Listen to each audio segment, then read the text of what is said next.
Leviticus chapter 27. Pagtupad ng promise kay Lord.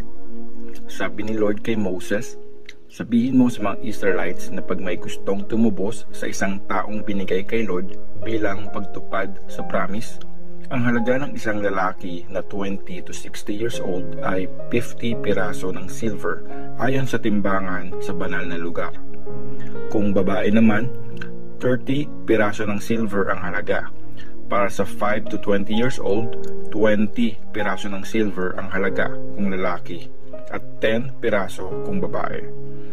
Para sa isang buwan hanggang 5 years old, 5 piraso ng silver ang halaga kung lalaki at 3 piraso naman kung babae.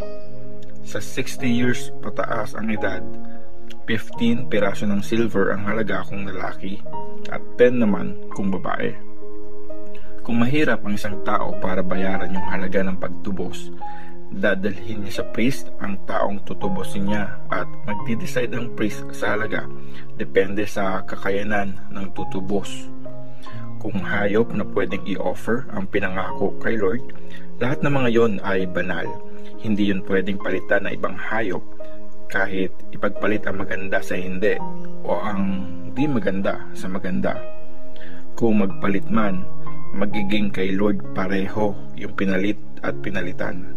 Kung yung hayop ay tinuturing na madumi at di pwedeng i-offer kay Lord, dadalhin yon sa priest. Magde-decide ang priest kung magkano ang halaga nun, depende kung maganda o hindi ang hayop. At kung anong desisyon ng priest, yun ang halaga nun. Pero kung gustong tubusin yon, dadagdagan ang halaga nun ng 20%. Kung bahay ang pinangako kay Lord, priest ang magde-decide sa halaga ng bahay depende sa kondisyon nito.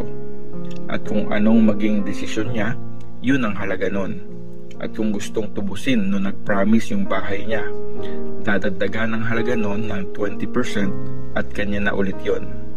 Kung parte ng lupang minana ang pinangako kay Lord, nakadepende ang halaga nun sa dami ng butil na kayang itanim doon.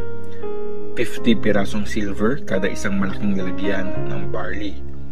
Kung pinangako ang lupa sa taon ng paglaya, buo pa rin ang halaga nun. Pero kung after ng taon ng paglaya, pinangako yung lupa, iko-compute ng priest ang halaga nun. Depende ang halaga nun sa dami ng taon bago yung susunod na taon ng paglaya. Kung gusto nung mag-promise ng lupa na tubusin yun, dadagdagan ang halaga ng 20% at ibabalik ulit sa kanya yung lupa. Pero kung ayaw niyang tubusin yung lupa at binenta niya yun sa iba, di niya pwedeng tubusin.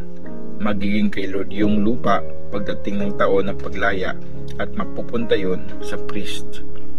Kung binili at hindi parte ng lupang minana ang pinangako kay Lord, iko-compute ng priest ang halaga nun depende sa dami ng taon bago ang taon ng paglaya.